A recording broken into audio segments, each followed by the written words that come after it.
السلام علیکم ورحمۃ اللہ وبرکاتہ۔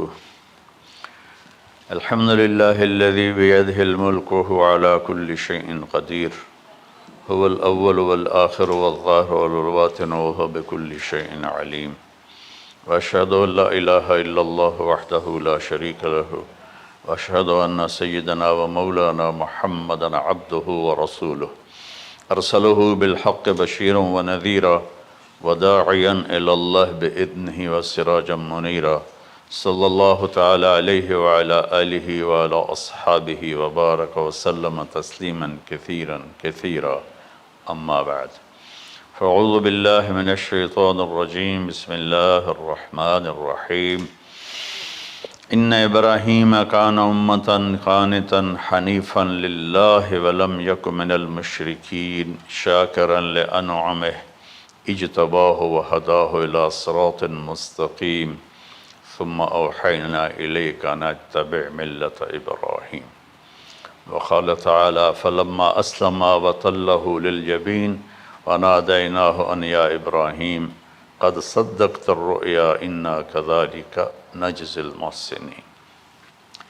میرے محترم بھائیوں بہنوں، میرے عزیزوں، بچے بچیوں، پوری دنیا کے انسانوں،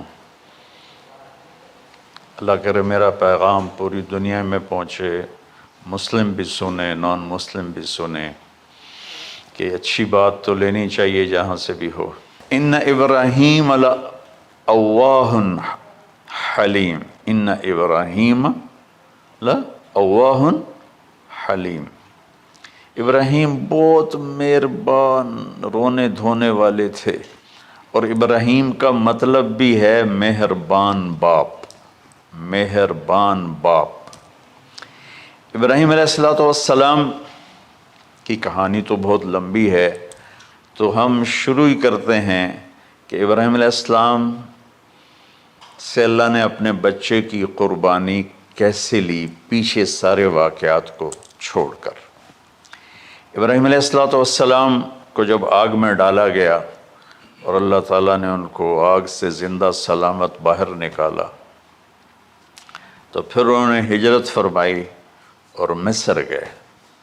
مصر کا جو بادشاہ تھا وہ ہر آنے والی عورت کو زبردستی ایک رات اپنے کمرے میں رکھتا تھا، تو اس نے حضرت سارہ علیہ السلام کو بھی قبضہ کر کے اپنے کمرے میں رکھا۔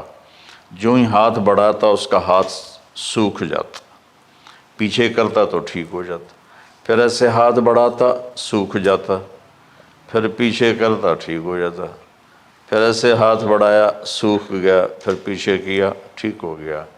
تو اس نے کہا یہ تو کوئی اور ہی بات ہے، تو اس نے اپنی بیٹی حضرت ہاجرہ وہ ان ابراہیم علیہ السلام کے نکاح میں دے دی۔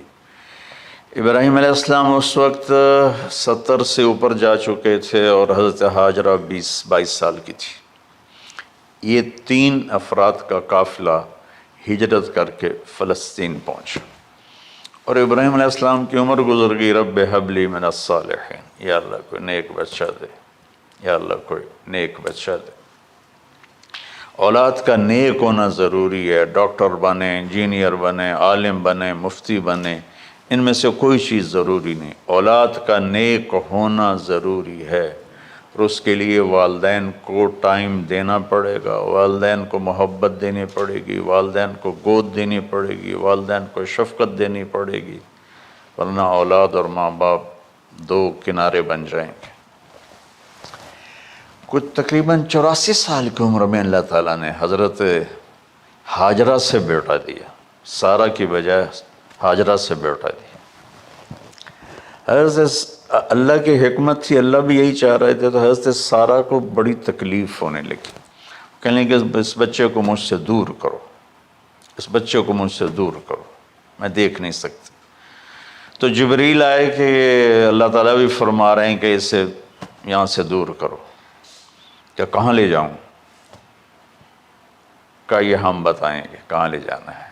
تو جبریل انسانی شکل میں اونٹ پہ سوار ہو کر تشریف لائے، اور پیچھے حضرت ابراہیم علیہ السلام اپنی اونٹنی پر بچہ بیگم، اور آگے جبریل رہبر کے طور پر فلسطین سرسبز ہے، کہیں خشک ہے لیکن پانی ہے، اچھی آبادی ہے۔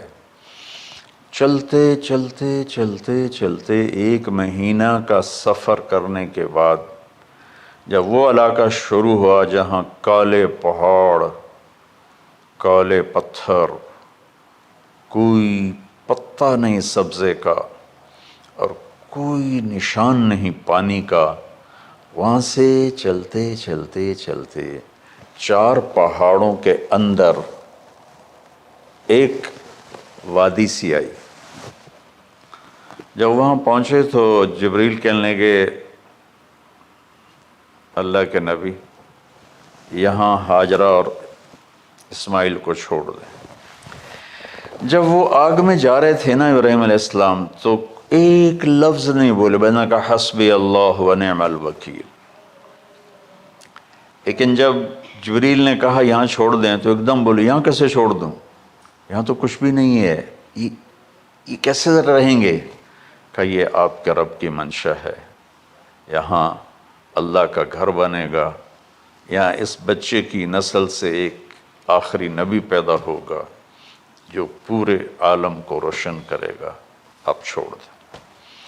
تو وہ وہاں 3 دن رہے، ان کے لیے ایک چھپر سا بنایا لکڑیاں کاٹ کے، یا 2 دن رہے یا 1 دن، یہ تو کوئی تحقیق کوئی نہیں ہے، لیکن ایک چھپر سا ان کو بنا کے دیا ایسے، یعنی اس ایک اوپر وہ لکڑیوں کی چھاؤں کر دی اور نیچے ایسے بانس سے گاڑ دیے اور چل پڑے۔ تو حضرت ہاجرہ فرمانے لگے آپ کہاں جا رہے ہیں؟ اتنا بڑا امتحان تھا کہ جواب نہیں دینا، بس چپ کر کے چلو۔ انہوں نے پھر پوچھا آپ مجھے چھوڑ کے کیوں جا رہے ہیں؟ آگے سے خاموشی، چلتے چلتے 3 میل تک وہ اس طرح چلی۔ جب وہ کدئی پہنچیں تو اس وقت ان کو خیال آیا یہ اللہ کے نبی ہیں، کہیں ان کو اللہ نے نہ کہا ہو۔ تو ان کا اللہ امرک، کیا آپ کو اللہ نے کہا کہ مجھے چھوڑ دیں؟ کہنے لگے ہاں، یوں کیا۔ ایک دم ایک نئی ہاجرہ نے جنم لیا، کہ اذن، یوں گردن، اذن لن یضیعنا اللہ، جاؤ پھر میرا اللہ مجھے ضائع نہیں کرے گا۔ ابراہیم علیہ السلام بوجھل دل کے ساتھ پیدل چل رہے تھے، دونوں میاں بیوی اونٹنی پہ سوار ہوئے، اور وہ اپنے بچے کو گود میں لے کر ایسے کھڑی ان کو دیکھ رہے تھے۔ یہ کوئی مہینے کے لیے نہیں جا رہے تھے، پتہ نہیں ہے کب واپس آئیں۔ اج دے وچھڑے قد ملن گے، جانے رب رحمان۔ دیکھتی رہیں۔ پھر انہیں ایسے پہاڑی کے اوپر چڑھے کہ اونٹ نیچے اتری، تو پھر انہوں نے منہ موڑا اور واپس اس وادی کی طرف چلیں۔ کیا وقت تھا، صبح تھی، شام تھی۔ جو ابراہیم علیہ السلام غائب ہوئے تو ایک دم آپ نے اونٹنی کا منہ موڑا ادھر ہی اور کہا ربنا انی اسکنت من ذریت بواد غیر ذی زرع ربنا لیقیموا الصلاۃ۔ کیا درد ہے! آپ اندازہ لگاؤ، ایک آدمی کو 84 سال کی عمر میں بیٹا ملے اور پھر اسے ایسے جنگل بیابان میں چھوڑ دیا جائے، تو ان کے دل پہ کیا بیت رہی ہوگی؟ اس دعا میں وہ درد ہے جو میرے بھی آنسو نکل رہے ہیں۔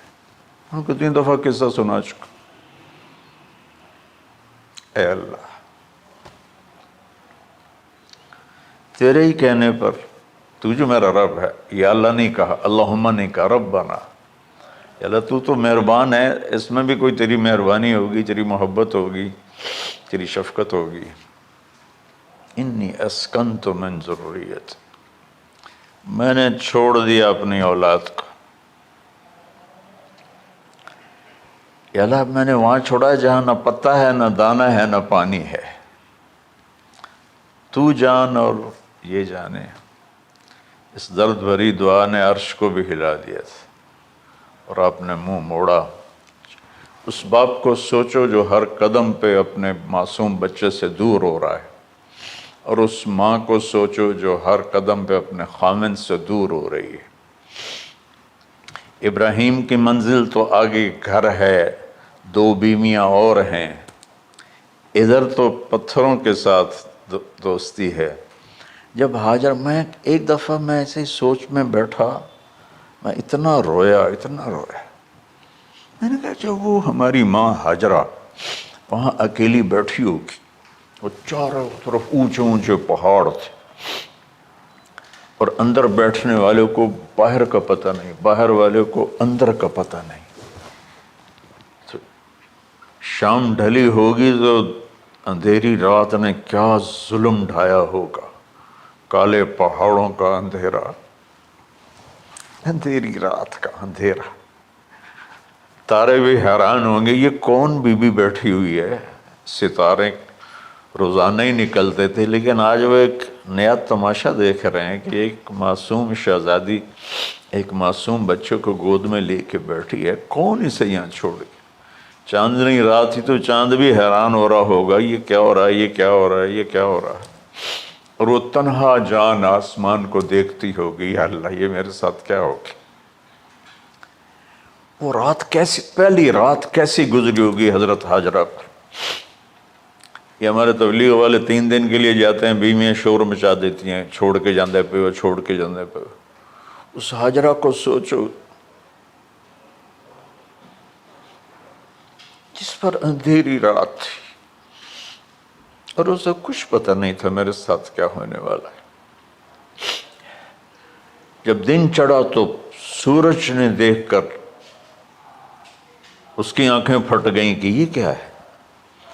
وہ تو کسی پہ رحم نہیں کرتا. اس کی آگ نے پتھروں کو تپایا، میری ماں ہاجرہ کے چھپر کو تپایا اور تڑپا کے رکھ دیا.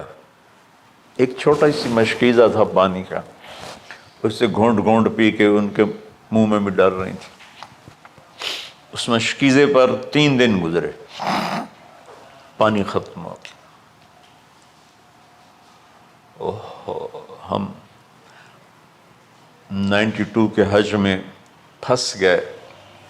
مزدلفہ سے پہلے تو ہماری بس میں پانی کوئی نہیں تھا. جو اس وقت ہمارا حال ہو، ہمیں پتہ تھا 2-4 گھنٹے کے بعد پانی ہے، لیکن جو اس وقت بچے بھی تھے، چیخ و پکار تھی. ہاجرہ کی چیخیں کون سن رہا تھا؟ اور ادھر اسماعیل کی دھاڑ دھاڑ شروع ہو گئی، پیاس کی وجہ سے، بھوک کی وجہ سے. بے بس ماں دیکھ رہی ہے، میں کیا کروں.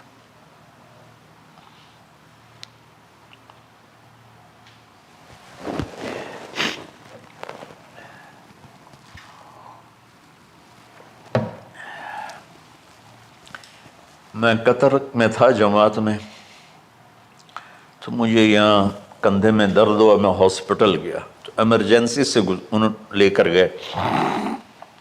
ایک بچہ تڑپ رہا تھا اس میں، جو ہاسپٹل کا بیڈ ہوتا ہے چھوٹا سا. اس کی ماں ٹیک لگا کر نا اس کو یوں دیکھ رہی تھی. مجھے نہیں پتا وہ کون ہے، مجھے نہیں پتا اس بچے کو کیا ہے، لیکن آپ یقین مانیں یہ جو میرے آنسو ہیں اس عورت کی وجہ سے، کہ جس خاموش ساز خاموش فریاد سے معمور ہیں ہم. نالہ اگر لب پہ آتا ہے تو مجبور ہیں ہم. جس طرح وہ ماں ساز خاموش تھی اور اس کے چہرے پر درد پکار رہا تھا.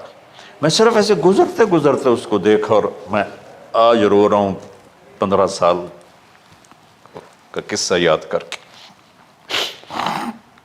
تو ہاجرہ کے چہرے کو کون پڑھنے والا تھا؟ کون سی ایمرجنسی وارڈ میں بیٹھی تھی؟ کون اس کے لیے کہہ رہا تھا میں پانی لاتا ہوں کھانا لاتا ہوں؟ موت تھی دونوں ماں بیٹی کی۔ تو یہ بے قراری میں صفا مروہ کی دوڑ لگائی، انہیں پتا تھا کچھ نہیں ہے۔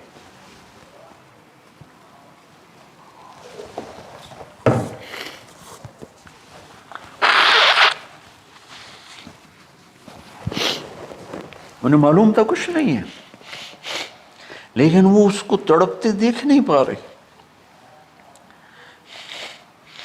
وہ بھاگیں، صفا پہ چڑھی، ادھر دیکھ ادھر دیکھ، ابھا دیکھاں لمحہ دیکھاں، ڈٹھی دل کو دیواں ٹیکاں، سجن مل سم کے مر پوساں۔ یہ ہماری سرائکی کا شاعری ہے۔ مشرق دیکھتے ہوں، مغرب دیکھتے ہوں، دائیں بائیں دیکھتے ہوں، کوئی ہے میری فریاد سننے والا۔ یہ حالت تھی اس وقت ام اسماعیل کی۔ نیچے اتریں، جہاں وہ ٹیوب لائٹس آتی ہیں، وہاں وہ نیچے ہو گئے اور بچہ غائب ہو گیا، تو دوڑ لگاتے۔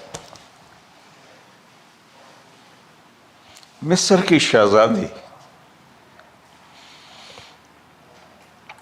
اور مکے کے نوکدار پتھروں کے اوپر دوڑ رہی تھی۔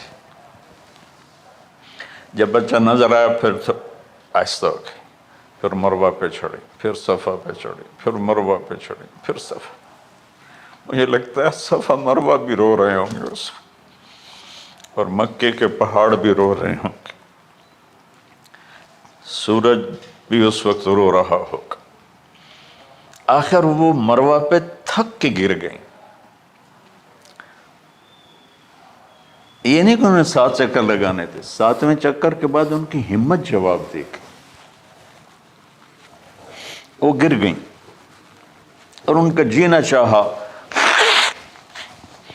کہ میں بچے کو اپنے سامنے مرتا دیکھوں، اس لیے وہیں گر گئیں کہ میں اتھے مر جاؤں وہ اتھے مر جاؤں۔ پھر ایسے حسرت بھری نظروں سے یوں دیکھا، مر گیا کہ نہیں؟ تو وہاں ایک آدمی کھڑا تھا۔ پھر مردہ جسم میں پھر جان آ گئی، پھر انہوں نے اپنے آپ کو اٹھایا اور دوڑ لگائی۔ پہنچی تو آدمی غائب تھا اور پیڑیوں سے پانی نکل رہا تھا۔ اتنے چکر کیوں لگوائے، پہلے ہی نکال دیتا۔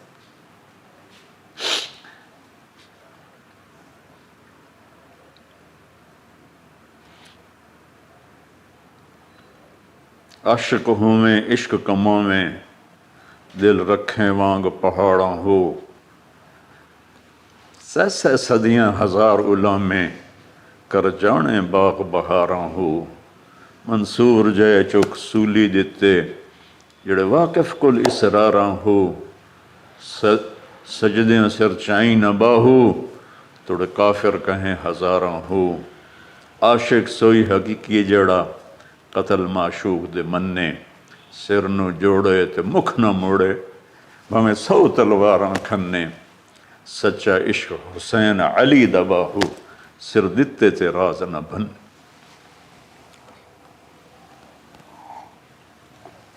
کوئی ابراہیم کا گلہ نہیں، شکوہ نہیں۔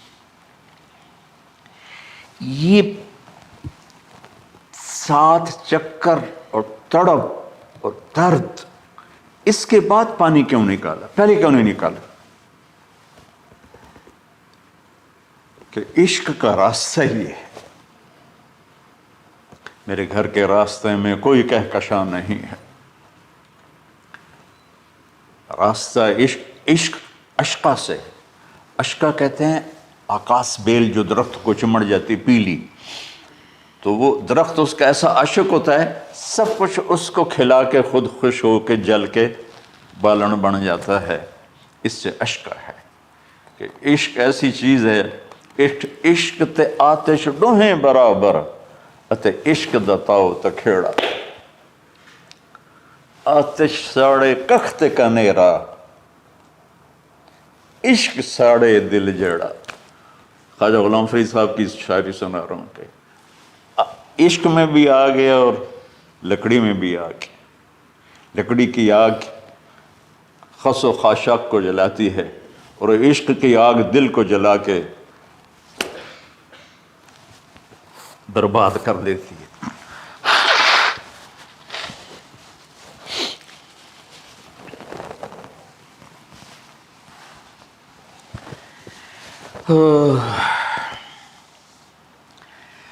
یہ دنیا میرے بھائی بہنوں امتحان کی جگہ ہے. ہم اسے جنت بنانا چاہتے ہیں. ہم یہاں اپنی مرضیاں پوری کرنا چاہتے ہیں. اللہ کی قسم، اللہ کی قسم، اللہ کی قسم، جس نے اپنی مرضی پہ چلنا شروع کیا وہ تباہ ہو گیا. جو اللہ رسول کی غلامی کے دائرے میں آیا وہ کامیاب ہو گیا. دیکھا تو پانی ابل رہا ہے، ابل رہا ہے، ابل رہا ہے، فوارے مار رہا ہے. تو اس وقت عبرانی لینگویج تھی تو ان کا زم زم زم زم، ٹھہر جا ٹھہر جا ٹھہر جا. وہ نیچے زور، اللہ کو بھی یہی منظور تھا، وہ نیچے زور. میرے نبی نے فرمایا اگر میری ماں زم زم نہ کہتی تو پورے عرب کو یہ پانی سیراب کر دیتا. اور آپ حیران ہوں گے، آج کل تو بہت زیادہ ایڈوانس ہے سائنس. تو سعودی گورنمنٹ نے کہ یہ اس کا سورس کیا ہے، یہ پانی کہاں سے آ رہا ہے. طائف تک ساری زمین کو کھنگالا، کوئی اس کا پیچھے سے لنک نہیں ہے. کہیں چشمہ ہوتا ہے نا تو پیچھے لنک ہوتا ہے، کہیں سے پانی نکل ہوتا ہے پیچھے سے لنک ہوتا ہے. زمزم کا کوئی لنک نہیں. جو ہی موٹر چلاتے ہیں تو 8-9 جھرنے ہیں سوراخ، وہاں سے پانی ابل ابل کے آنا شروع ہو جاتا. اور جو ہی موٹر بند کرتے تو وہ جھرنوں کا پانی بند ہو جاتا. اس میں نہ مچھر ہے، نہ اس میں کوئی کیڑا ہے، نہ کوئی مکوڑا ہے، پاک صاف پانی. زمزم زمزم.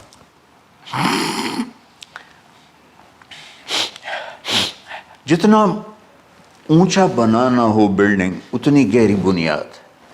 اس ماں بیٹے سے محمد مصطفیٰ نے آنا ہے تو پھر بنیاد تو گہری ہوگی نا. ایسے تو نہیں ہے نا.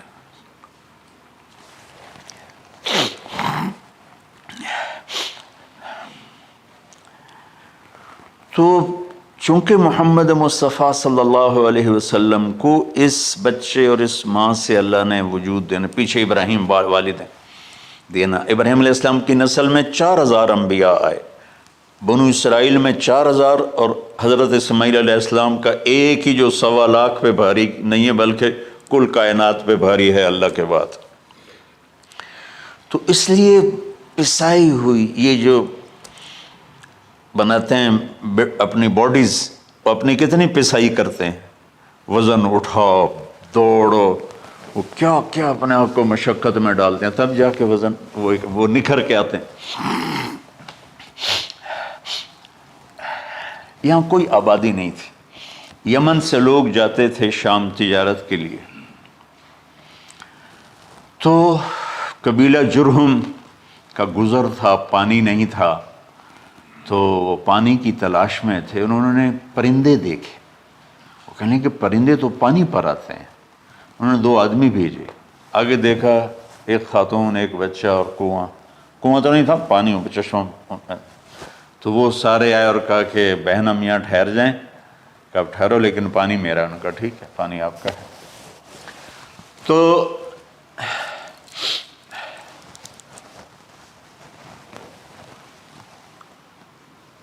ایک سال کے بعد اجازت ملی، جاؤ مل کے آؤ. مل کے آؤ.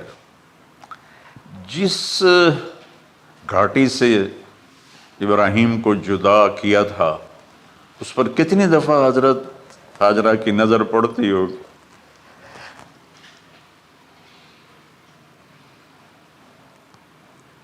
اگر آپ اس کو فیل کریں تو یہ قصہ بیان ہی نہیں ہو سکتا، بس رونا ہی پڑے گا. اور خاص طور پر آج کے دور میں جب کوئی اللہ کو کی ماننے کے لیے تیار ہی نہیں ہے. کوئی جہنم سے ڈرنے کے لیے تیار نہیں، کوئی جنت کی طلبگار نہیں۔ 1 سال کے بعد اونٹنی کا سر نظر آیا تو دل اچھل کے آسمان کو جا لگا کہ میری آنکھوں کی ٹھنڈک آ گئی، میرے سر کا سایہ آ گیا، میرے بیٹے کی چھاؤں آیا۔ وہ اونٹنی بٹھائی، کہا تشریف لائیے۔ کہنے لگے اترنے کا حکم نہیں ہے، صرف ملاقات۔ نہ آتے صبر آیا ہوا تھا، صبر توڑ کے پھر جا رہے ہیں۔ تو اف نہیں کی، آہ نہ کر لبوں کو سی، زخم پہ زخم کھا کے جی، اپنے جگر کا لہو پی، آہ نہ کر لبوں کو سی، عشق ہے دل لگی نہیں، سینے پہ تیر کھائے جا، آگے قدم بڑھائے جا، یعنی زبان حال سے کہہ دے اس کے ہاں ستائے جا۔ کوئی شکوہ گلا نہیں ہے، یہ کیا ملنا ہے، نہ آتے وہیں بیٹھے رہتے۔ کہنے لگے اچھا بچہ گود میں دے دو، سینے سے لگا پیار کی، بہتے آنسو بچے کے رخسار پہ گرے، بچوں کو پتہ نہیں کون ہے۔ کہنے لگی اجازت ہے آپ کا سر دھو دوں، منہ دھو دوں، پاؤں دھو دوں، ہاتھ دھو دوں، یہ پانی پاک ملا ہے۔ ٹھیک ہے، واپس۔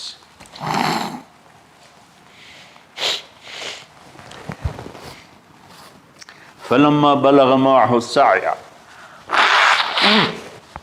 جب وہ بچہ بھاگنے دوڑنے لگا، دل میں اتر گیا، نظروں کو بھا گیا، تو خواب آنے شروع ہوئے، قیمتی چیز قربان کرو، پتہ نہیں کتنی بکریاں قربان کر دیں۔ پھر خواب آیا قیمتی چیز قربان کرو، پھر گائے قربان کر دیں، عدد مجھے یاد نہیں ہے۔ پھر خواب آیا قیمتی چیز قربان کرو، اونٹ قربان کر دیے۔ پھر خواب آیا قیمتی چیز قربان کرو، تو پھر خیال آیا کہ یہ اسماعیل کی طرف اشارہ ہے۔ 1500 کلومیٹر ہے، 1 مہینے کا اونٹ کا سفر ہے، چھری لے کر ایک باپ بچے کو ذبح کرنے جا رہا ہے۔ اس مہینے کے ہر منٹ نہیں، ہر سیکنڈ میں اس کے دل پہ کیا گزر رہی ہوگی، کس لیے جا رہا۔ ساری دنیا پھرتے ہیں، جب گھر واپس آنے کا ہوتا ہے تو خوش ہو رہے ہوتے ہیں کہ پاکستان جا رہے ہیں، پاکستان جا رہے ہیں۔ کتنی دفعہ اللہ نے دنیا پھرائی یہ، اور اس باپ کی عمر اب 92 سال ہو چکی، 92 سال مولانا صاحب، اور اس کی اونٹنی کے قدم کے ساتھ نہیں، ہر سیکنڈ کے ہر کروڑویں حصے میں ابراہیم کا دل پھٹتا ہوگا کہ اس معصوم بچے کو ذبح کیسے کروں۔ اللہ کی مان کے دکھا دی۔ اللہ نے تو ہمیں دین ہی آسان دیا ہے، ہم سے تو نہیں بچوں کی قربانی مانگی۔ ابوبکر صدیق رضی اللہ تعالیٰ عنہ نے فرمایا تھا یا رسول اللہ، ایک آیت ہے جس میں کا مفہوم یہی ہے، اگر اللہ ہمیں کہتا نا بچے قربان کرو، ہم بھی چھریاں چلا دیتے۔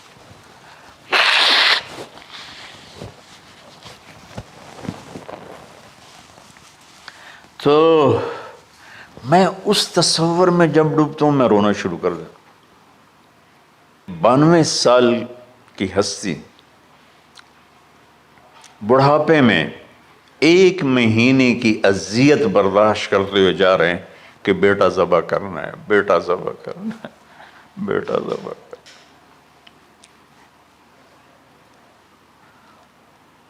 تو وہاں پہنچے تو اب اسماعیل نے جانا ہے کہ یہ ہیں میرے ابا۔ وہ کیسے لپٹے ہوں گے، کیسے چوما ہوگا، کیسے پیار کیا ہوگا، یا بیوی کا آپس میں۔ مجھے نہیں پتا کہ کتنے عرصے بعد انہوں نے ایک قدم اٹھایا، لیکن کہا کہ بچوں کو تیار کرو، میں اس کو سیر کرانے لے جا رہا ہوں۔ بڑی خوش ہوئی، ماں بھی بچہ بھی اچھل رہا ہے، اور لے کے پہنچے جمرہ کبریٰ پر، وہ جو شیطان کو 3 جگہ مارتے ہیں، تو آخری جگہ وہاں اس وقت ایک تنگ سی جگہ تھی پہاڑوں میں گھری ہوئی، وہاں پہنچے تو کہتے ہیں یا بنی انی، کوئی شک شبہ والی بات نہیں ہے، ارا فی المنام انی اذبحک، میں نے تمہیں ذبح کرنا ہی ہے، انی میں نے تمہیں ذبح کرنا ہے، فانظر ماذا ترى، تیری رائے کیا ہے؟ قربان جاؤں اس ماں پہ جس نے 7-8 سال کے بچے کو کیا تربیت دی، یا ابت افعل ما تؤمر،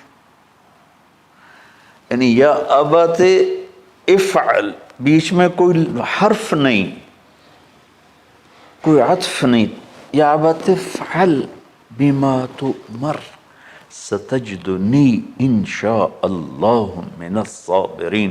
اس عمر میں اپنی قربانی کو اللہ کے ساتھ جوڑا، اب کرو آپ۔ یہ جب ماں اپنے بچے کو فوکس کر، آج کی مائیں، میں گلہ کرتا ہوں آپ کے والدین سے، میں گلہ کرتا ہوں، انہوں نے اپنی اولاد کو فوکس نہیں کیا، یہ اپنے دھندوں میں اتنا پھنسے ہوئے ہیں، اپنے کاموں میں، اس بدبخت یہ کیا فون ہے، کیا کہتے ہیں اس کو، اسمارٹ فون، سیمسنگ موبائل، اس میں اتنا گم ہو گئے ہیں کہ بچے اگنور ہو گئے ہیں۔ 3 سال کا بچہ اسکول جا رہا ہے، اسے ماں کی گود چاہیے، اسے اسکول بھیج رہے ہیں، وہ وہاں میرے بچے کو ڈسلیکسیا تھا، یعنی اس کو، عاصم کو، اس کو پڑھنا نہیں آتا تھا، ایک بیماری ہے، تو اس کی ٹیچریں مار مار مار اس کا حشر کر دیتی، میرا بچہ برباد کر دیا انہوں نے، وہ 6 سال کی عمر میں ڈپریشن کا شکار ہو۔ میں ماؤں سے کہتا ہوں بچوں کو ٹائم دو، تمہارا سرمایہ تمہاری اولاد ہے، اور اولاد ڈگری سے عزت نہیں ملتی، اولاد تمہاری نیک ہوگی تو وہ بلند بخت ہوں گی، عزت پائیں گی۔ پاکستان کو پڑھے لکھوں نے لوٹا ہے، ان پڑھوں نے نہیں لوٹا۔ ابا جی، بابا جی، آپ کریں نا، دیر کیوں کر رہے ہیں؟ ستجدنی انشاء اللہ من الصابرین، آپ دیکھیں گے میں آپ کی آزمائش پہ پورا اتروں گا، اور اللہ کی آزمائش پر بھی پورا اتروں گا۔ پھر معصوم ذہن ادھر چلا گیا ماں کی طرف، کہنے لگے ہاں یہ بات تو ہے کہ میری ماں کو بڑی تکلیف ہوگی، تو اس لیے نا اپنا کرتا اتارا، کہا بابا جی یہ کرتا آپ میری ماں کو دے دیں، وہ جب مجھے یاد کرے گی میرا کرتا دیکھ لے، اور آپ نے مجھے یہیں دفن کرنا ہے، ادھر نہیں لے جانا، اور آپ بھی احتیاط کریں، مجھے الٹا الٹائیں، طلّہ للجبین، میرا سر زمین پہ لگائیں، گردن نہیں، تاکہ آپ کو تکلیف نہ ہو مجھے دیکھ کر۔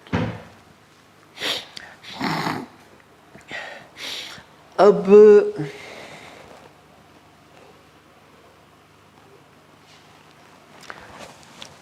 میں تو مرغی ذبح ہو رہی ہوں نا تو اس کو تڑپتے نہیں دیکھ سکتا۔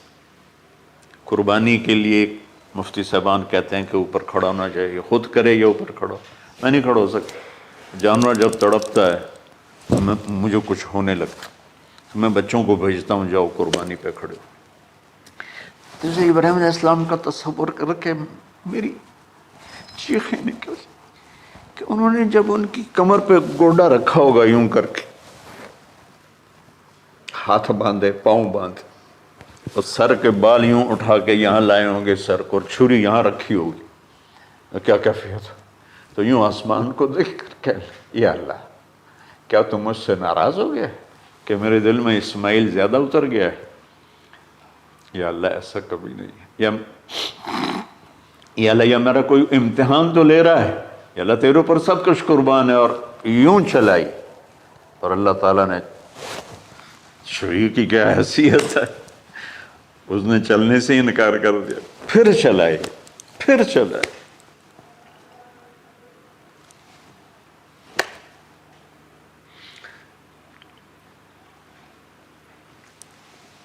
بعضی کتابوں میں ہے تو صحیح، لیکن روایت کی کتنی حیثیت ہے وہ تو مجھے نہیں پتا، لیکن چونکہ یہ ایک تاریخی چیز ہے کہی جا سکتی ہے۔ کہتے ہیں پھر گئے اور چھری کو تیز کیا پتھر پر، تیز کر کے جب آئن اور بال پکڑے۔ آسمان کے فرشتے 2 دفعہ روئے ہیں انسانی تاریخ میں، آسمان کے فرشتے 2 دفعہ روئے ہیں انسانی تاریخ میں۔ ایک جب ابراہیم علیہ السلام نے ان کی کمر پہ اپنا گھٹنا رکھا کہ سر کے بال پکڑ اور چھری پکڑ کے یہ کہا یا اللہ تو مجھ سے ناراض ہو گیا، تو آسمان کے فرشتوں کی چیخیں نکل گئی۔ اور ایک جب اللہ کے نبی کو طائف میں پتھر پڑے کہ اللہ من یشکو الیک ضعف قوتی، تو آسمان کے فرشتوں کی چیخیں نکل گئی جب ہمارے نبی کو طائف والوں نے مارا اس پر۔ یہ 2 دفعہ آسمان کے سب فرشتے روئے۔ تو پھر اللہ نے کہا بس، نادیناہ ان یا ابراہیم قد صدقت الرؤیا انا کذلک نجزی المحسنین۔ ابراہیم تو پاس ہو گیا ہے، چھری چل گئی، اور آنکھوں پر تو پٹی تھی، چھری چل گئی، پٹی کھولی تو سامنے کبش تھا، دمبا اور اسماعیل اور جبریل کھڑے ہوئے تھے۔ اس جانور کی قربانی ایک علامت ہے، اس قربانی سے ایک پیغام ہے کہ اپنے غلط جذبات کو اللہ پر قربان کر دو۔ ہم سے اللہ نہیں کہہ رہا بچے قربان کرو، ہم سے کہہ رہا غلط جذبات قربان کرو۔